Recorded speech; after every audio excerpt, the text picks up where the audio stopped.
Welcome back to another The Reloading Bench Original. Today we're going to do a little bit of 223 reloading. Last couple years I've been really into gas guns, precision gas gun stuff, and I got this rig I built here, and for the longest time I've been shooting 69 grain Sierra Match Kings over N133. However, N133, while it is a good propellant choice for 223 and 69 grain bullets, I've been having a little bit of trouble with standard deviations below 70 degrees. Above 70 degrees, good to go, all the way up to 105. But below 70, I've been having trouble. So I've been looking at different propellants and even different bullets. But I got so many of these 69s that I wanted to stick with them because, well, I got them and might as well shoot them. And I also got them on sale at Midway. They were 19 cents a piece. Hard to beat that price for a good bullet. So anyways, got to looking in quick load, poking around, looking at different propellants. Knew about N130, knew about AR-Comp, never really considered them for the 223, especially considering for N130, there's really no load data for that propellant with anything above a 65 grain bullet. But that doesn't necessarily mean it's not going to be safe. We can load to a safe level. You can keep it under the semi-max pressure all day long without issues if you know what you're doing. So the fact there's no load data really doesn't mean anything. It just means the factory never tested it. But looking at it in quick load, it looks like it's going to work. And it looks like AR-Comp might even be a good choice. So the other day I rode down to my local gun shop, picked up AR-Comp, picked up N130. We're going to test it out. So we've got 50 pieces of brass here. It's been once fired. These have actually already been fired right here. They've been fire formed. So these are also been fired one time, but they are prepped. No shoulder bump because they were not fully fire formed to begin with. They were close, but not quite. So hopefully on the second firing, we'll get everything fully fire formed. CCI 450 small rifle Magnum primer, 69 grain Sierra Match King. So we're going to load up 5 of each with N130 and AR-Comp, and we're going to take these to the range, and we're going to get some velocities so we can come back and kind of punch everything into quick load and figure out where we need to be and where we need to load. Now, again, I can't tell you how I'm coming across these charge weights, how I'm picking them, what I'm looking for, the parameters I'm trying to stay within. All I'm trying to show you is what proper procedures and techniques look like and what a good conclusion looks like. So let's not waste any more time. Let's get these 10 loaded up, 5 with N130, 5 with AR-Comp. Nice and low. AR-Comp is the book minimum load. N130 is the 65 grain load from Vitivori out of their manual. The minimum load should be no problems with that. Even in quick load, velocities look nice and low. So we're going to get these loaded up. We're going to get to the range. We'll shoot them, come back to the bench, go back to the computer, punch everything in, see where we need to be. And then once we have settled on a charge weight, we are going to load up all of these. And we're going to do 20 with M130 and 20 with AR-Comp. And we're going to go do probably a 5x5. I could do a 10x2. We'll decide when we get there. It just depends on how I'm feeling for the day. So let's get these loaded up. All right, let's get this party started. So we got our auto trickler filled up full of AR-Comp. We're going to start out with this first. Get these 5 loaded up. I'll go ahead and tell you the charge weight because I don't think it's going to hurt anything. We're running 22 grains, and our target velocity for these initial test loads is 26.25 out of a 16.5-inch barrel, so pretty low. And that's the idea. We're not trying to push the limits of performance yet. We're trying to establish a baseline to see what we need to be safe. Because first and foremost, that's the most important part of all of this.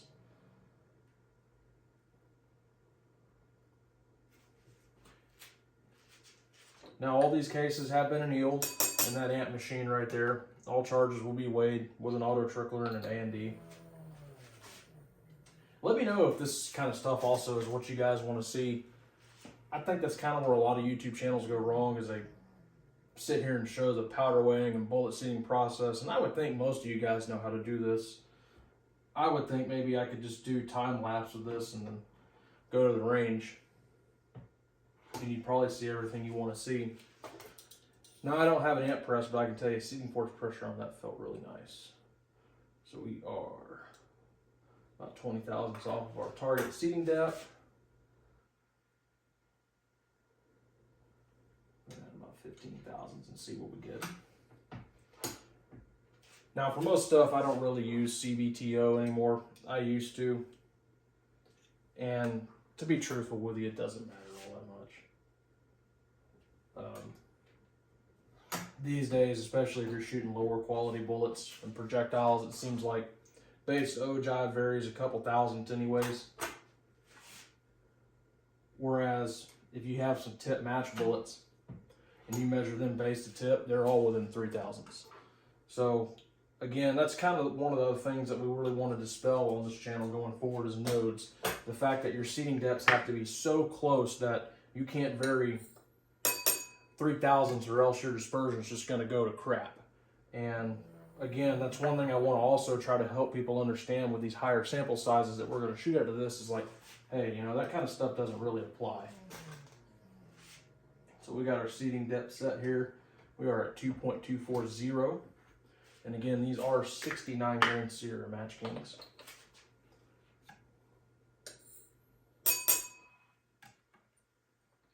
Everything's going good.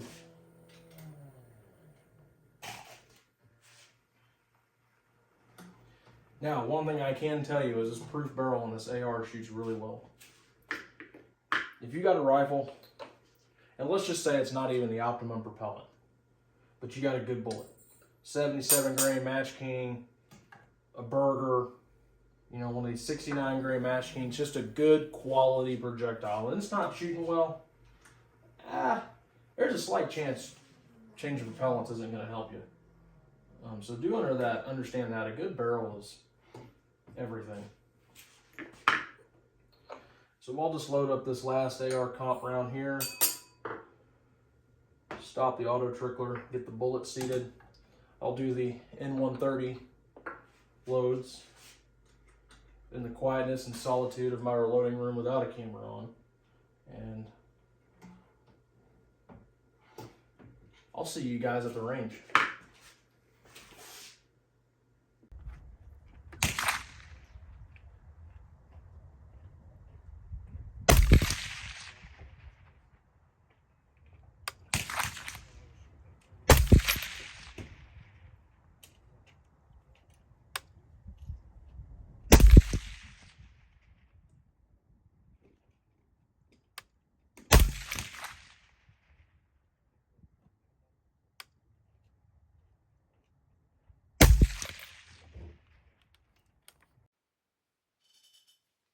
All right, so welcome back. We just got back from the range. Just got done shooting the M4E1 with N130 and AR-Comp. So just to recap, we had shot our first calibration load with N130 of 20 grains flat. Predicted velocity with a propellant temp was 2,469. We came in at 2,444. Pretty close, actually. Next five we shot was 22 grains of AR-Comp. Estimated velocity of 2,625, came in at 2,477. Pretty low. I don't know. It's interesting sometimes how these simulators like Quick Load GRT, sometimes they'll just be spot on, and with some propellants they'll be off. I understand why in GRT, but with Quick Load you would think with them using piezoelectric tracer equipment at their lab that things would be a little more perfect, but you know, sometimes they're not, and that's not a big deal. Standard deviations for both, one was 22, one was 21. So nothing to write home about there, but again, that's not the priority. The priority of these first initial 5 shots is to get a baseline. So one, understand what our velocity is with that charge weight and how it correlates and what our pressure is, so we know, hey, when we come back to the house and we input all this data into whatever software we're using, we know where we need to load. Now, I did manage to keep the target for the 5.56, or it's actually a 223 wild chamber.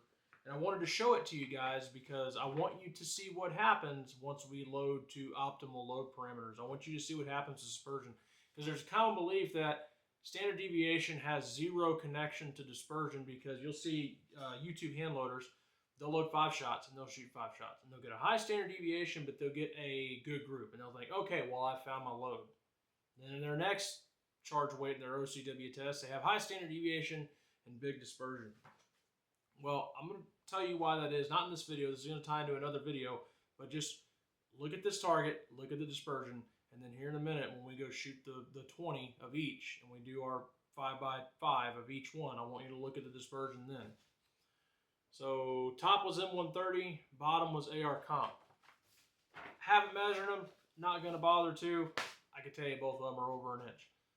But again, with standard deviations of 20 feet per second out of a gas gun, that's pretty much what you can expect. You can't really expect standard deviations to tighten up until you're really getting those optimal load parameters. Now, spoiler alert, it's going to be hard to get perfect with any one of these powders. I thought with N130 being a little faster, we might get a little better. Same with AR-Comp. Yeah, they're both about like N133, fairly marginal. Once you start getting below 70 degrees, you're really going to start having problems again, like with N133. Just a symptom of the tiny case and a 16.5-inch barrel. Probably should have went with a 20. However, we're going to load them up and see anyways. Kick things in the butt a little bit, kind of get those velocities and pressures on up there and getting those optimal load parameters. So stay tuned. I've got all 40 cases prepped and ready to go, so we're going to get them loaded up. We're going to get back out to the range and we will shoot, and then we'll come back to the bench and we'll analyze the final data and come to a conclusion and show you what's going on. So thanks for sticking with me.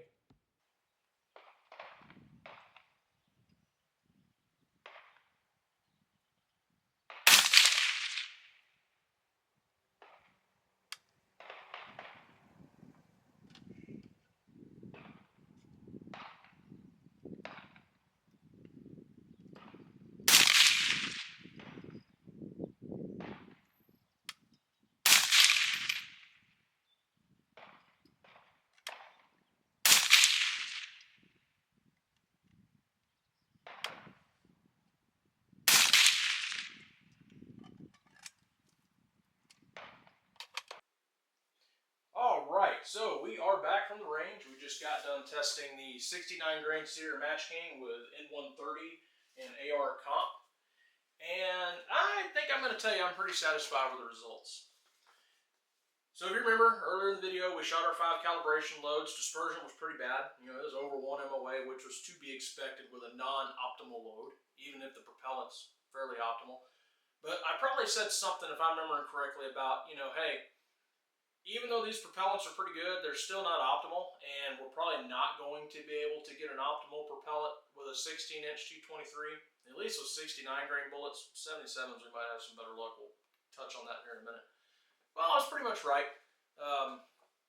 Now, I want to touch on something real quick before we move forward, because I know some of you are going to get heated with me saying, oh, well, this isn't optimal, or that propellant doesn't work, or this propellant doesn't work. I'm not saying if you take your 69 grain Match Kings, or your 77s, or whatever bullet you like to shoot, and you fill it up with a case full of Varget, a case full of TAC, a case full of H335, I'm not saying the gun's not going to go bang. The rifle's going to go bang. Your dispersion at 100 yards, if you have a good barrel and a good bullet, is probably going to be pretty decent. Where it's really going to suffer is on your standard deviations, and where that's going to hurt you is inside of 300, 400 yards, probably not so much. But where you're really going to struggle is when you get past 500, 600 yards. Because then that standard deviation is going to come back to bite you in the butt, and you're going to start getting a lot of vertical. Up and down, shooting below the target, shooting over it, and that's where that's going to hurt you. Now, I know, before I get into the standard deviations, I know some people are going to come back and say, well, I load Varget under a 77 grain SMK at my 14.5 SBR and I get a 5 SD. Okay, great. Well, look, I can go back through this 20 shot string with N130 and I can piece together multiple different 5-shot strings, consecutive, let's just say like shots 12 through 16. And the ES of those, I'm doing some quick math here off the top of my head, is under 12. But, as you're about to see, the standard deviation for this is 15.1 with an extreme spread of 62. So understand, I know some of you guys, are going to get heated at what I'm saying, and that's okay. That's the point of this, is to drive debate, to help somebody. I'm not saying it's not going to work. But what I am saying is, you know what? If you think it's working for you, shoot more than 5 shots. Because the matches I shoot, they're 75, 80 shots. I'm not getting an accurate picture in 5 shots of what's really happening with that load. I'm just not, and you're not either. As I just told you with the chronograph, is, you know, I can go through the shot list and pick together any 5 consecutive shots, and that'll be pretty good. But what matters is those outliers. You need the bigger picture. So anyways, let's look at some of the groups. So the top we had N130, the bottom we had AR-Comp. N130 we came in at 2,784 feet per second. Let me tell you, that's cooking. We're running pretty close to pressure, maybe a little lower, but that's okay. 5.56 brass is cheap, and I'd rather try to get the best load I can and sacrifice a couple shots off a 50-cent case than be frustrated. That's just me. Standard deviation of 15.1. Again, with a gas gun, that's pretty good. Anytime you can keep your SDs with a gas gun for a significant sample size of 15 or less, you're doing okay. Once you start getting over 15, that's when you can start getting into trouble. So our first group, 5-shot group, came in at .600, and these are all the same load. It's all the same powder charge, same seating depth. I changed nothing. This is just raw dispersion. First group came in at .600, pretty good. Now this point of impact shift right here, that was me. I'm real bad about shooting my point of aim dot out, and then the group size goes to crap because I have nowhere to aim anymore. So I clicked up 5/10, .675. Then the next one, 1.066. We had one fly way outside of the group. I don't know what that was. I'm inclined to say that's, again, just dispersion because I've shot a lot of 20, 30, 40 shot groups with this barrel on paper at 100 yards already. And once you start getting about 20, 25 shots in, the groups are right about 1.0, 1.1, 1.2, right in there. So I kept it in there. We'll count it. The flyers always count. There's no such thing as flyers. Shoot more shots. And the last one, .665. So overall, pretty satisfying. Again, not optimal, but hey, we're hamstringed by multiple different things. There's not a lot we can do here besides load over pressure, and I'm not willing to load where some people load. Then we move on to AR-Comp. Again, fairly decent results, fairly satisfied with it. We had an average velocity of 2,869. Now let me tell you, talking about being over pressure, that's cooking. I did start seeing some ejector swipes there, so if I do get an 8-pound jug of AR-Comp and start loading with it, I'm probably going to back off of that just a little bit, maybe 4/10 of a grain, 3/10. Now, I understand some people like to look at groups and try to read the group. Fine. What I'm telling you is that's not really a thing. That you can't read groups and infer some type of conclusion based off of how the group looks, because you have to look at what the group size actually is. It doesn't matter where the shots land, it's what is the actual group size itself. So our first group, we had a lot of vertical, kind of weird, but hey, it is what it is. 0.785 inches. We had our next one, 0.630. Our third one, 1.015. Again, tying back up into this group right here, and look at the way the group looks. Now, can you imagine if we stacked 10 more shots into there, what it would look like? And then our last one, the best one of the day, 0.491. So overall, I'm very satisfied. I didn't really build this rifle to go out and win matches. I built this rifle to have a light, somewhat light precision AR-15, where if I want to go to the range and hit a full-size zipstick at 500-600 yards, I can. And I think I accomplished that with this build. Let me tell you, proof barrels, I ain't gonna say they're the best barrel you can buy because everybody's experience is different, and I'm sure people have had bad experiences with proof. I've had bad experiences with other barrel manufacturers, but every proof barrel I have shoots really well. So, if you're needing a precision barrel for your AR-15, I would highly recommend maybe you kind of look at proof research. I've been very satisfied with their barrels. Again, you see they shoot. So again, very satisfied with this. Drop some comments down below if you have questions. Like the video, please drive the YouTube algorithm, because that's the point. I'm not getting paid for this. The point is to help people, and that's what we're trying to do here. You know what? Hey, go down in the comments. You want to argue with me in the comments, go for it. If you want to argue with other people, great. I'm all for it. Debate, discuss, talk about it. That drives the algorithm. That brings people here. That gets them to see this video. So I sure do appreciate you guys watching. Keep an eye out for the next video. I just got done with a 7.5 Swiss, so should be getting that uploaded soon. And I think you guys are going to like the results.